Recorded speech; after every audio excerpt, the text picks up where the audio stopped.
Hello and welcome to It Means Everything, the series where we visit the first club of England players. Today we are at Luctonians RFC, the club where Lark Atkin-Davies started her rugby journey. Lark was introduced to rugby at the age of 10 after falling in love with the sport after the men's 2003 World Cup win. Lark spent some of her early years here after picking rugby up at school and hasn't looked back. Having pushed through England under-20s, Lark made her first start for the Red Roses against today's opposition, Italy, at the start of the 2018 Six Nations, and has now played 54 times for the Red Roses, scoring 22 tries. And it's still their control. They've earned a penalty, but they're going to get a try. It's brilliant. Davis in the back now, Hunt clearing out bodies. England crashing over. It's funneled back for Atkin-Davis. She's got two, and now she's got a hat-trick. Lark Atkin-Davis. Here comes number 4 for Lark Atkin-Davis. Today, we're back at the place where Lark first graced the rugby field to find out more about one of the clubs that inspired her. This is It Means Everything. Vixens! Hey guys, I've got so many fond memories of playing rugby at Luctonians. I just want to wish you all the best for your game on Sunday. Thank you for all the support over the years. You see names like that and it's a bit surreal really when you realise what they've come through and what they've meant to the local area. It's fantastic. You know, the kids speak about it. It's great for the local area. It brings people to the sport as well. I know the Vixens team, the women's team, the club's really up and coming, and that's great to see. And I think it will hopefully encourage more people who have never thought about playing rugby before just come down and give it a go. She's a great leader and a great asset to these kids to look up to for sure. And it does give you guys motivation, doesn't it? Definitely. It can be done. It was all part of our schools programme back in the early 2000s. We were going into schools running tag and everything else like that. And then we developed the schools competitions in the secondary school. We advertised and we had about 40 girls, sort of year under 16s, under 15, under 16s come down here. And for the first few weeks we ran tag and everybody enjoyed it. We came to the 6th week and then we suggested then that the following week we would be doing more contact, and the numbers dropped dramatically to 8.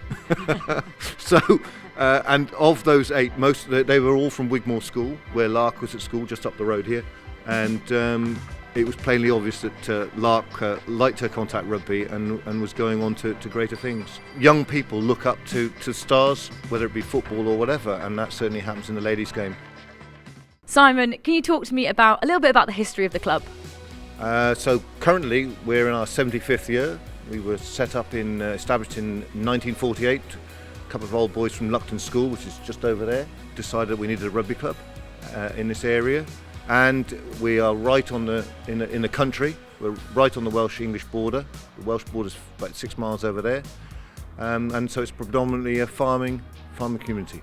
As an overall middies and juniors, so that's under 6s to under 16s, the last count I had was 348.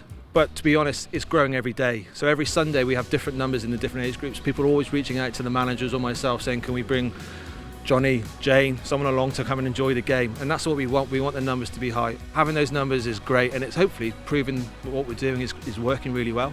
Wayne, talk to me about the girls setup here. Yeah, so for a couple of seasons back, we put some real big effort into getting the girls section up and running.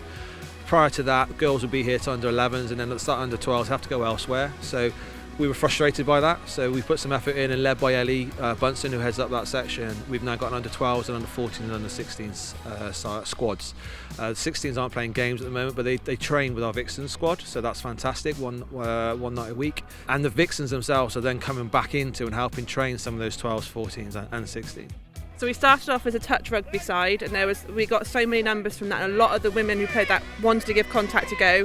So there was me and another lady called Helen who started it up, and we wanted to really get things going on a contact basis. Focus completely Tuesday and a Thursday training completely on contact, and that's just basically word of mouth, social media, volunteering, charity events, and our numbers have just skyrocketed because of that. And I do think it's part of to do with the Red Roses, the fact that it's more accessible now. People are getting stuck involved in it and enjoying it more.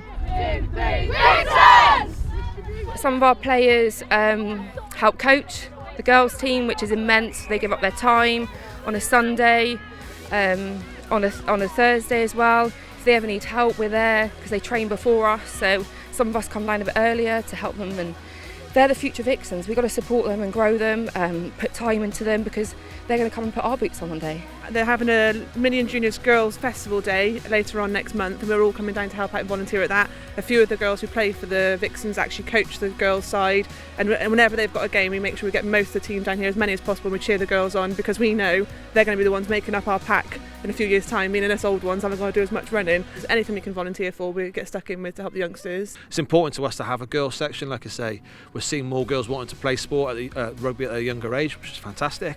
But we then want to be able to keep them here rather than them go to Worcester generally, which is where they've gone to in the past. We want them to be part of the Black and Whites, want them to then also be part of the Vixens in the future. Oh, it's absolutely phenomenal. It's a very strong club. The sense of achievement I get from watching the kids, the boys and the girls play together, and also the support club is absolutely phenomenal. It's a great sense of achievement. Connie, what is it that you love about rugby? Well, I love rugby because my dad got me to inspire to do rugby, and one of my friends who used to go to the school. And this year, for a term, the people who coach us for sport, they said I could play rugby with the boys for a term, and it was really, really fun. We've seen some of the young girls at your club this morning, and they look up to the Red Roses and the likes of Lark Atkin-Davies. And the fact that you're supporting those girls through, what does that mean to you as a chairman? Supporting any young person in sport has to be a great ambition these days. But when you've got the inspiration of local people who've made it, have got to the top, and Lark we've just been informed that she's going to be our ambassador. So we've got to work out how we can tie that in and inspire some more young girls. We'd rather invest in coaches rather than invest in players on a pitch. We're a rural side, we're out in the sticks, as you know, and we want that community feel. We want people to come and watch the game and feel like they have a connection to those players. So yes, on average 60 to 70% of our match day squads, our senior squads, are made up of players that come through the minis and junior section. That's really important. It also means that the minis and juniors themselves have a buy-in. They get to see, oh, I could be that person in 10 years' time. I can be that Vixen playing in 12 years' time, whatever it's going to be. That's important. It gives the reason for the parents to then to also commit and want to come to this club. And then it also means the volunteers want to be more involved, because there are roughly 280 volunteers that cover all our sports, everything we do throughout the 12 months of the year, whether that is rugby, cricket or the other sports. But it's important that those volunteers have got something also that they're working to achieve. They want to push as many numbers through the minis, the juniors, the colts, and then into our senior setup. If they go higher up the chain, like the likes of Tom Pearson, Johnny Hill, Josh McAnally, etc., that's fantastic as well. But it proves that the system works because they've started at the bottom and they've come right through all of that. You know, for us, it's investing heavily into that pathway program and allowing them to learn and develop as young players, to develop as squads and as individuals, and it's working really well. You two, you're involved in the under-9 setup, as I understand it. Talk to me about why you do that.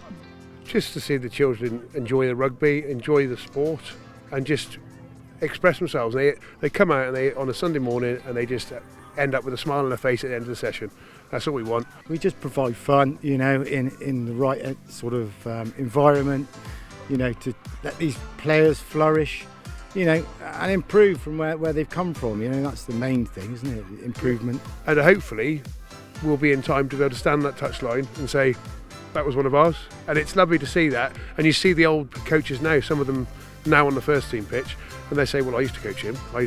And I mean, there are 3 or 4 in that first team now that I used to coach on my first time round when I was 18, 19 playing and coaching at the same time. So it's lovely to see it. We accept anybody here because it's just important to be part of something really, and that's what Luctonians offers to people.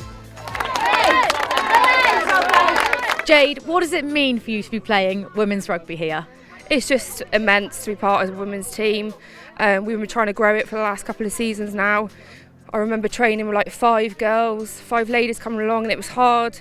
And we've just grown into this immense team, and we can put out 22 players today, a full team. It's just amazing to see where it's come from, see how it's grown, getting all walks of life involved, all shapes and sizes, you know, mums, not mums. It's just amazing to come together as a women's team.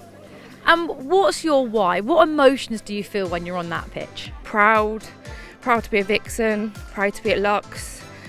I'm incredibly grateful for the club to bring the coaches, support us week in, week out. I'm just immensely proud, and to wear this shirt, I wear it with pride. 1, 2, 3, Vixens! I absolutely love having that time to come with my friends like-minded people and enjoy a sport that I absolutely love. I've only ever seen it on TV. To be able to play it myself is so amazing, and I really want to inspire my 2 little girls to play rugby like her mum and her dad both do. It's great to be part of this club. I think it is a real community club, and what we're doing is helping both players, coaches, parents and also the wider community to understand what sports is all about.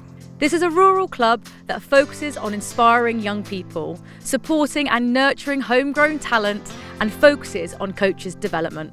For the young girls coming through the club, to see a women's section thriving, it must be inspiring.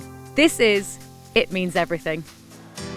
Bulletin from Atkin-Davies straight in towards hand. Catch and drive is going to be the option for the Red Roses. They've got a penalty advantage as well, and they're over for the score. Catch and drive, and when it's needed, they are having to resort to it again. They get their 3rd try. Atkin-Davies the scorer.